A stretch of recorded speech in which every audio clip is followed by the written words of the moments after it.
Dubai, a city that turned a desert into a $500 billion economy under 50 years. What everyone talks about is the Dubai skyline, the real estate, the gold, the airline. But this channel doesn't exist for the same reason. We look at businesses that don't get the keynote speeches, that don't trend on social media, and are not discussed on the random dinner tables. And today's business is my personal favorite, UAE's product industry backbone, and with a world's highest per capita spending market, a market cap that crossed $15.6 billion and compounding 5 to 6% every single year. Yes, I'm talking about supermarkets. In Dubai, supermarkets are just not a grocery store. They are a billion-dirham supply chain engine, a real estate anchor strategy, and a data intelligence operation. And here are the numbers that will actually stop you. Most of these supermarkets run on 2 to 5% profit margins, but they still make serious money. 3 words: scale, logistics, real estate. Let's break it down for you today.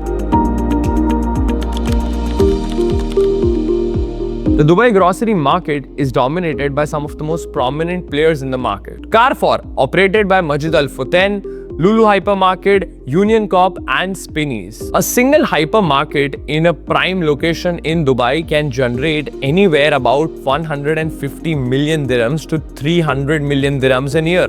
Staggering, right? But this is how the city is built differently. High disposable income and large number of expat population with global taste. Also, tourism that spikes demand seasonally, and bucket size that can outplace any regional market. But it is never a pricing game, it's a systems game. Dubai imports roughly 80 to 90% of its food, which means these supermarkets are running heavily on live logistics operations, coordinating with the Jebel Ali port, cold chain supply. The large players in these markets operate with a centralized warehouse spanning in hundreds of acres. Why go that big? Because distribution efficiency can improve margins from 0.5% to 1%. In a 3% margin business, that is what is the difference between profit and loss. 4 ways that every smart operator squeezes the dirham. Number 1, bulk procurement power. Large volumes and global contracts help them seize every unit at a very lower cost. Number 2, inventory turnover. Fast-moving products help you get off the shelf in a very quick time. And the faster the good moves, the better the cash flow of the supermarket is. You should know that supermarkets are not warehouses, they are a high cash velocity machines. Number 3, private label strategy. Own branded goods or private label branded goods are pushed more because they can take out a margin of 5 to 15% even. This is not just a marketing strategy, but this is a margin engineering. Number 4, data intelligence. Loyalty programs, point of sales, to everything. The sales, the offers, the Ramadan spikes, or the tourism demand which is seasonal. Everything is being monitored.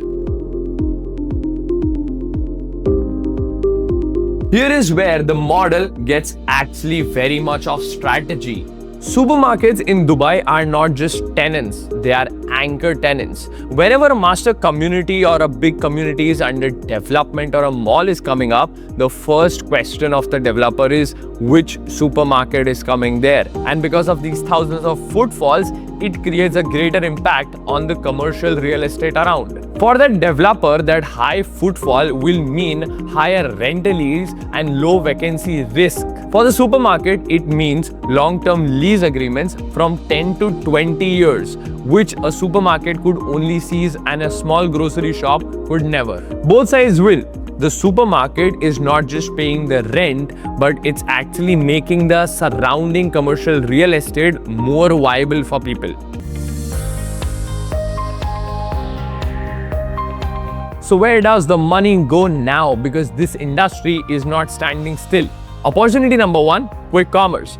15 minutes delivery is not just a startup pitch right now, but it is a reality. Noon, Talabat and all the dark store operators are actually moving towards it. And you as a supermarket need to analyze Do you want to put your feet into it and get the returns, or do you want to get disrupted by someone who already did this? The winners here be those who make these existing warehouses into urban fulfillment centers. The market is already moving. The real estate is already there. The inventory is already moving, but it needs to move faster. Opportunity number 2, private label expansion. Dubai's market is sophisticated but value conscious. As the cost of living rises, your private label brands are not just there for the cost that they are serving, but also they will need to upgrade with their quality and compete with the brands. So any private label doing innovation and coming into space of regional or health focus will be anyways making more margins and grabbing more markets, as people cannot just go directly to the branded aisle but can wait for your own brand. Remember, 5 to 15% margins, that's a huge revenue unlock. Opportunity 3, the underserved communities. Dubai's urban expansion is relentless. New master communities are coming up each and every day, and people are moving towards them. So you need to be the supermarket anchor in those communities. Brands that will move early to these communities will get a leasehold of 10 to 20 years. The brands can also build loyalty programs and arrive before any competitor arrives so that they can grab most of the new customer base. Opportunity 4, technology and personalization.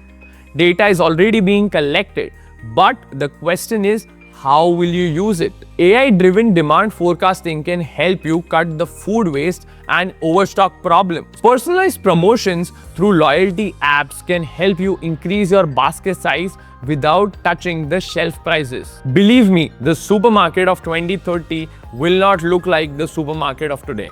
It's absolutely going to be leaner, faster and more personalized. So the next time you enter a Carrefour or a Lulu, just look around. You are not in a specific grocery store, but you are inside a multi-billion-dollar distribution network, an industry that is sitting on the edge of evolution. In Dubai, it is an opportunity which is rich with commercial business. That's what the breakdown looks like. Let me know in the comment section what you think about a supermarket in Dubai, and also for more such content coming out from MoneyPetrol, where we are breaking down all types of businesses in Dubai, do subscribe and share this video to someone who may be needing a supermarket.